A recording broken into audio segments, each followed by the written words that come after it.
दोस्तों नमस्कार, स्वागत है आपका यूट्यूब चैनल एबी टेक में। दोस्तों इस वीडियो में हम लोग बात करने वाले हैं कई सारी महत्वपूर्ण अपडेट के बारे में। सबसे पहले यहाँ पर हम लोग बात करते हैं संस्कृत विद्यालयों में शिक्षक भर्तियों के विज्ञापन के बारे में। आप लोग जानते हैं कि उत्तर प्रदेश के जो भी संस्कृत माध्यमिक विद्यालय हैं वहाँ पर शिक्षकों की भर्तियों के बारे में काफ़ी समय से ये सुनने में आ रहा है कि इसका विज्ञापन आने वाला है। तो फाइनली आज वो न्यूज़ निकल के आई हुई है। देखिए यहाँ पर बताया गया है कि इसी महीने होंगी 700 शिक्षकों की भर्ती। सूबे के हाई स्कूल और इंटरमीडिएट स्तर के संस्कृत विद्यालयों में शिक्षकों की कमी दूर करने के लिए कवायद शुरू हो गई है। इसके लिए जिलावार विज्ञापन जारी करके 31 जुलाई तक भर्ती प्रक्रिया पूरी करने के निर्देश डीआईओएस को दिए गए हैं। मतलब सिंपल सी बात है कि संस्कृत माध्यमिक विद्यालयों में जो भी टीजीटी पीजीटी की भर्तियाँ हैं वो 31 जुलाई तक पूरी करने के आदेश दे दिए गए हैं जिला विद्यालय निरीक्षकों के लिए। आगे बताया गया है ज़्यादातर संस्कृत विद्यालय लंबे समय से शिक्षकों की कमी से जूझ रहे हैं। सूबे में करीब 570 संस्कृत विद्यालयों का संचालन किया जा रहा है। शिक्षकों की कमी को दूर करने के लिए शासन ने पिछले दिनों दिशा निर्देश जारी किया था। इसमें प्रत्येक जिले में विज्ञापन निकाल करके संविदा पर संस्कृत शिक्षकों की भर्ती की जानी है। करीब 700 संस्कृत शिक्षकों की भर्तियां होनी हैं। उप शिक्षा निदेशक संस्कृत CL चौरसिया ने बताया कि सभी जिलों के डीआईओएस और विद्यालयों के प्रबंधकों को भर्ती प्रक्रिया समय से पूरा करने के निर्देश दिए गए हैं। बताया कि सरकार के मंशा के अनुरूप संस्कृत विद्यालयों में पठन पाठन बेहतर बनाने के लिए सभी जरूरी कदम उठाए जा रहे हैं। तो संविदा के आधार पर भर्तियाँ होंगी, 700 शिक्षकों की भर्तियाँ होंगी और इसके जो जिम्मेदारी है वो दी गई है डीआईओएस स्तर को पूरी करने के निर्देश दिए गए हैं।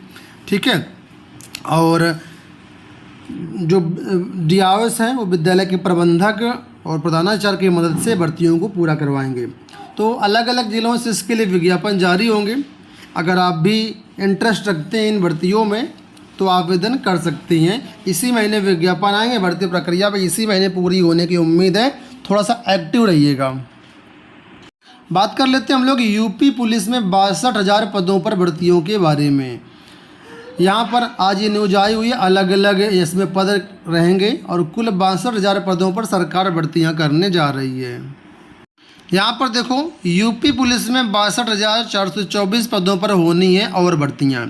यूपी पुलिस में बीते 6 वर्षों में उपनिरीक्षक समेत अन्य पदों पर रिकॉर्ड 1,54,211 पुलिसकर्मियों की भर्तियाँ की गई हैं। डीजी पुलिस भर्ती व प्रोन्नति बोर्ड रेणुका मिश्र ने बताया कि वर्तमान में अलग अलग 62,424 पदों पर पुलिसकर्मियों की भर्तियां प्रचलित हैं। अब तक 90% रिक्तियों की पूर्ति की गई है। वर्तमान में लिपिक संवर्ग में 1148 अभ्यर्थी सफल हुए हैं। उनमें 3% बीटेक व BCA पास हैं। सभी अभ्यर्थी कंप्यूटर में दक्ष हैं। यूपी पुलिस में लिपिक संवर्ग के अभ्यर्थियों के लिए नियुक्ति वितरण समारोह में रेणुका मिश्रा ने बताया कि उत्तर प्रदेश पुलिस व प्रोन्नति बोर्ड का गठन दिसंबर 2008 में हुआ था। तो यहाँ पर ये जो भर्तियाँ हैं देखो यहाँ बताया गया है कि 1148 जो भर्तियाँ हैं ये लिपिक संवर्ग में हैं और कुल 62,424 पदों पर भर्तियाँ पुलिस विभाग में होनी हैं। आप लोग जानते हैं 53,000 पदों पर तो केवल पुलिस भर्ती का विज्ञापन आने ही वाला है। इसी महीने विज्ञापन पुलिस भर्ती का आ जाएगा और आवेदन शुरू हो जाएंगे और बाकी अन्य पदों पर भर्तियां होंगी तो उसके विज्ञापन आएंगे। तो अगर आप पुलिस विभाग में जॉब देख रहे हैं तो इससे सुनहरा मौका आपको नहीं मिलने वाला है। बात कर लेते हैं हम लोग आंगनवाड़ी भर्तियों को लेकर के। आप लोग जानते हैं आंगनवाड़ी में भी पूरे प्रदेश में व्यापक स्तर पर भर्तियाँ होनी है। इसके लिए देखिए आज के समाचार पत्रों में दिया गया कि आंगनवाड़ी में कार्यकर्ता सहायकों की भर्ती प्रक्रिया शुरू। आंगनवाड़ी केंद्रों में कार्यकर्ता, मिनी कार्यकर्ता एवं सहायकों की भर्ती प्रक्रिया शुरू कर दी गई है। CDO गौरव कुमार ने बृहस्पतिवार को आयोजित चयन समिति की बैठक में समायोजन रिक्त पदों का विवरण एकत्रित करने की तारीख तय करने के साथ अन्य दिशा निर्देश दिए। तो केवल प्रयागराज की बात कर लेते हैं तो 4,499 लगभग 4,500 पदों पर बताया गया है कि यहाँ पर आंगनवाड़ी केंद्र है। 4,500 आंगनवाड़ी केंद्र हैं और यहाँ पर रिक्त पदों की भर्तियाँ होनी है।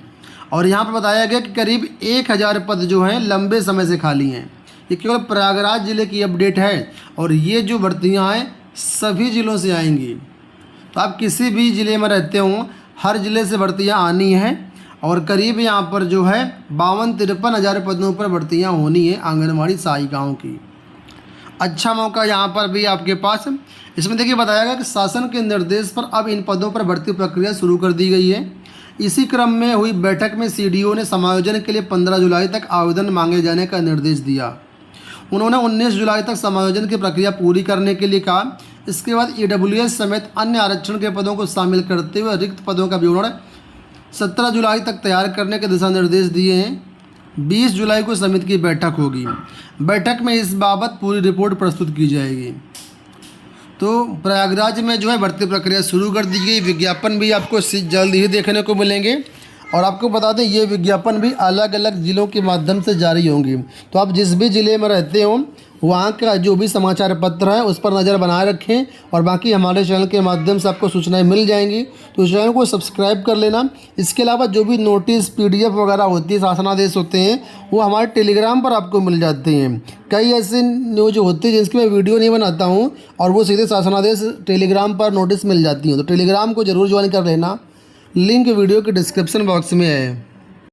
अब बात कर लेते हैं यहाँ पर हम लोग नई शिक्षा नीति को लेकर के। आप लोग जानते हैं नई शिक्षा नीति 2020 को अलग अलग फेज़ के जरिए थोड़ा थोड़ा करके लागू किया जा रहा है और आज समाचार पत्रों में इसके बारे में भी अपडेट निकल के आई है। यहाँ पर आप लोग देख सकते हो जिसमें बताया गया है कि इसी सत्र से 6 नए पाठ्यक्रमों में नई शिक्षा नीति लागू की गई है। ये जो अपडेट है इलाहाबाद विश्वविद्यालय के बारे में है। लिखा कि इलाहाबाद विश्वविद्यालय में शैक्षिक सत्र 2023-24 से 6 नए पाठ्यक्रमों में नई शिक्षा नीति के तहत पढ़ाई करवाई जाएगी। इनमें से 2 पाठ्यक्रमों में जेईई और 4 पाठ्यक्रमों में CUET के माध्यम से दाखिले होंगे। इसकी जानकारी गुरुवार को कुलपति प्रोफेसर संगीता श्रीवास्तव ने प्रेस कॉन्फ्रेंस में दी। उन्होंने बताया कि नई शिक्षा नीति के तहत centre of computer education and training, institute of professional studies IPS के तहत डाटा साइंस में 5 वर्षीय एकीकृत BCA और MCA के 40 सीटों पर दाखिले होंगे। तो अगर आप भी एडमिशन लेना चाहते हैं तो यहाँ पर नई शिक्षा नीति के तहत इन पाठ्यक्रमों में एडमिशन ले सकते हैं। सारे कोर्सेज वगैरह की जानकारी यहाँ पर दी गई, आप इसको अच्छे से पढ़ सकते हैं। अंत में बात कर लेते हैं यूपी बोर्ड को लेकर के। यूपी बोर्ड की तरफ से जो स्क्रूटनी का परिणाम है वो जारी कर दिया गया। देखिए बताया गया 23 जिलों का स्क्रूटनी परिणाम जारी कर दिया गया है। तो जो भी हाई स्कूल इंटरमीडिएट के अभ्यर्थी जिन्होंने स्क्रूटनी के लिए फॉर्म भरा था उनका रिजल्ट जारी कर दिया गया है। इसमें बताया गया 25% अभ्यर्थियों के जो अंक है स्क्रूटनी के बाद बदल दिए गए हैं। हाई स्कूल के 22% परीक्षार्थियों के अंक में बदलाव हुआ है। 23 जिलों में स्क्रूटनी के लिए 8,579 आवेदन मिले थे। 12वीं के 7,230 और 10वीं के 1,349 परीक्षार्थियों ने आवेदन किया था। तो फिलहाल परिणाम जारी कर दिया गया। आप लोग परिणाम UPMSP की वेबसाइट से चेकआउट कर सकते हैं, फिर हमारे टेलीग्राम से भी चेकआउट कर सकते हैं। उम्मीद करता हूँ वीडियो पसंद आया होगा। इसी तरह के वीडियोज़ देखने के लिए चैनल को सब्सक्राइब कर लेना। इस वीडियो में इतना ही, धन्यवाद।